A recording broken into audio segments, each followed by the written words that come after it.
nossas manchetes do Brasil e do mundo hoje. Em uma declaração rápida do presidente americano, Trump afirmou que há avanços nas tratativas para pôr fim à invasão russa na Ucrânia.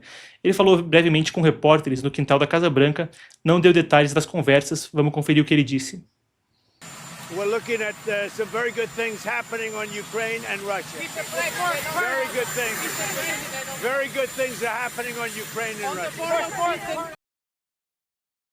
Negociadores, então, dos dois lados se reuniram no final de semana em Abu Dhabi, em uma rodada mediada por enviados americanos. A reunião foi fechada, terminou sem comunicado oficial, prazo, o próximo encontro. Por hora, Trump só sinalizou que o diálogo segue em andamento. Claro, coisa já noticiada faz tempo. A gente passa também pelo Japão. A premier Sanai Takaichi disse na segunda-feira que a aliança com os Estados Unidos entraria em colapso se Tóquio se afastasse de um conflito em Taiwan. Mas negou que o Japão sairia para uma ação militar automática sem pensar bem antes. Isso vem claro em meio a um tom belicoso. Sanai Takaichi subiu ao cargo como a descendente política de Shinzo Abe, em uma linhagem no Japão que voltou a dar ênfase nas forças armadas, depois que por muito tempo era tabu falar a respeito de rearmamento e de uma expansão militar no país. Ela falou em rede nacional depois de críticas de um líder da oposição e buscou conter a repercussão de falas feitas em novembro sobre o Japão possivelmente defender Taiwan. Na ocasião, lá atrás, quando ela falou isso, a China reagiu com medidas diplomáticas, econômicas, exigiu retratação, teve até turista chinês se recusando a descer de cruzeiro no Japão. Indo para o Oriente Médio, Israel anunciou na segunda que recuperou em Gaza os restos mortais de Ran Gvili, policial morto no ataque de 7 de outubro de 2023. O corpo dele, então, era o último que estava em Gaza. Agora já saíram todos os reféns vivos e também todos os cadáveres.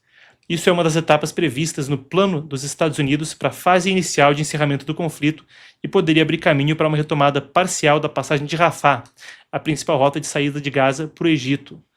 Em Israel, o corpo foi recebido como herói pela ação em tentar impedir os atos de 7 de outubro no dia. Enquanto isso, voltando para a Índia, se a gente falava deles mais cedo no programa hoje, o estado indiano de Goa, que teve até passagem portuguesa assim, efusivamente, tá? Outro dia cheguei a conhecer uma expatriada indiana que falava sobre a conexão Brasil-Goa. Mas brincadeiras à parte, vamos lá. O estado indiano de Goa estuda proibir o uso de redes sociais por crianças, inspirados pela lei que foi adotada na Austrália. Você acompanhou aqui no ano passado, quando a gente noticiou a respeito. Isso em meio a preocupações com saúde mental. O ministro de Tecnologia local, Rohan Kaunte, disse que o governo pode vetar o acesso para menores de 16 anos, com detalhes a serem anunciados. Andhra Pradesh, outro estado indiano no sul do país, também está avaliando medidas do tipo, segundo autoridades locais. A Meta disse que apoia regras com supervisão dos pais, mas alertou que a proibição pode empurrar os adolescentes para plataformas ainda menos seguras e não reguladas. Pessoal, o vídeo já volta. Marcos aqui, recado importante. O que você está assistindo é um corte do programa Epoch News, que vai ao ar de segunda a quinta, sempre às 5 horas da tarde, aqui nesse canal. Inscreva-se e não perca nenhuma edição, nem as nossas coberturas especiais de eventos globais. Absolutamente imperdível.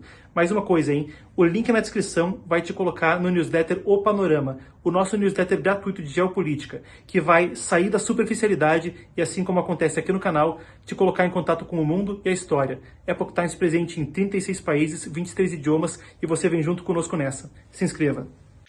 Enquanto isso, o senador Flávio Bolsonaro, pré-candidato à presidência então em 26, está em Israel. Ele se reuniu com o premier Benjamin Netanyahu ontem, durante a Conferência Internacional de Combate ao Antissemitismo que foi realizada pelo parlamento israelense. No X, então, Flávio afirmou que se compromete a retomar as relações com Israel. Segundo ele, um rompimento recente entre Lula e Netanyahu vem por motivos ideológicos. A gente tem aqui até um dos momentos da visita, vamos conferir o vídeo. Let me be very clear. Lula is anti-Semitic. This is not a slogan. This is not exaggeration. This is based on his ideas, his advisors, his words and his actions.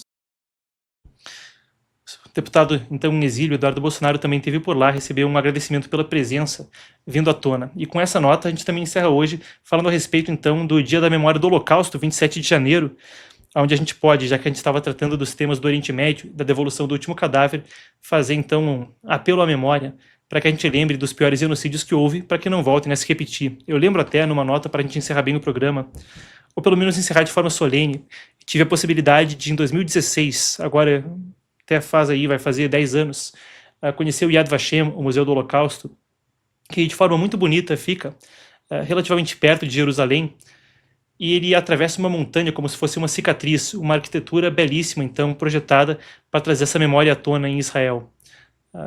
Absolutamente pertinente a gente trazer essa memória. Eu também pude conhecer, afinal de contas cresci numa família judaica, pude conhecer 2 sobreviventes do Holocausto crescendo.